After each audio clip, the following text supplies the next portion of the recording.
This is the Connecticut State Department of Education website, and part of this there is the Connecticut Assistive Technology Guidelines, and if you scroll down there are two choices, Section 1 for ages 3 to 21 and Section 2 for infants and toddlers.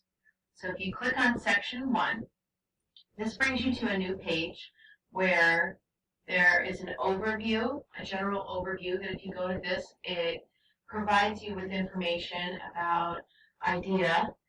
There are laws and policies. So this gives you a really good idea of the background of why this website is here and why these resources are available.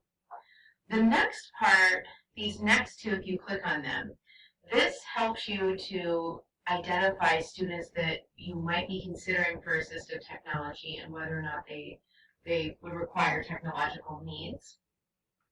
This also gives you background, and it gives you a flow chart, which is very useful to try to identify students that may need AT and have it as part of either their IEP or their 504. And so it's a very good resource if you are a new teacher or if you need additional information for IEPs and 504s. The second part is after you have considered students that maybe possibly could benefit from assistive technology, there is part about assessment and evaluation, about how you would identify students and how you would assess and evaluate if AT would be beneficial for those students.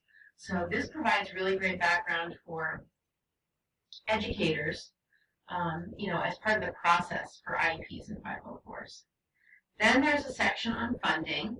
And then the next part is also really important if teachers are not already familiar with how the documents of IEPs and 504s are written, how they become implemented. So this is also a great resource for teachers if you need this background again, or just as a refresher about how assistive technology gets integrated into IEPs. And how it gets documented in 504s as well. And then once it gets documented in either an IEP or a 504, how that gets implemented then in the classroom. So the beginning of this website, really what it's got is it's got a general overview of laws and policies. It's then got, how you would consider who might need this and how you assess if students need this. And then it has the actual documentation and the paperwork for students that are identified where assistive technology would be beneficial for them and how it gets written into IEPs and 504s. Starting now, over here, we start to see some really beneficial things for students who have been identified and have assistive technology. If you click on this next one, I was very intrigued by this as a secondary teacher because it says that there is for educational transition. And this is actually talking about transition from schools as well as from secondary schools into post-school life. So I found this very, this overview of how this transition would happen from a post-secondary school. So again, it's still providing a background and overview of the whole process. Where the laws come from, how you consider students and assess them, how you write the documents, and then how these documents are used to help students to transition from school to school and in a post-secondary environment. Then there is a part on administrative responsibilities, professional development options, and service providers. This next part on Universal Design for Learning gives a background on what UDL is. It also talks about, laws and where the design for this comes from, as well as it mentions research and, why UDL is so important for educators to use in the classroom. So again, really great background information just to provide for all educators. Okay, so the part that I found that was very helpful for educators is actually under the resources and the case studies. If you click on the resources that are available, there is a lot of information and other chapters off to the side, off to the right here. So in the resources that are available, if I click on Assistive Technology and Transition Resources, again, I found this one interesting as a secondary teacher. I actually tried to click on this first one, but this page is no longer active. But I was kind of interested in a goal-setting worksheet, but it's not really live. However, this next one that I found interesting, although teachers could suggest this to families, it does help families to start with their transition planning, and especially for post-secondary for either higher education, employment, or independent living. I thought that would be a useful resources for educators to be able to give to families. This last one is the one that I really liked, though. If you click on, hey, can I try that? It has a lot of background information as well as explicit directions about assistive technology. It has a bunch of handouts that students can use to help them identify, what might be helpful for them in the classroom and to identify their own learning needs. So it's a handbook that actually, it says that you can print it and, they don't mind anyone using it as long as you just give the authors credit. So I think this is a great resource for schools where they can, again, use these handouts and have students complete some of these assignments to help them provide focus for themselves.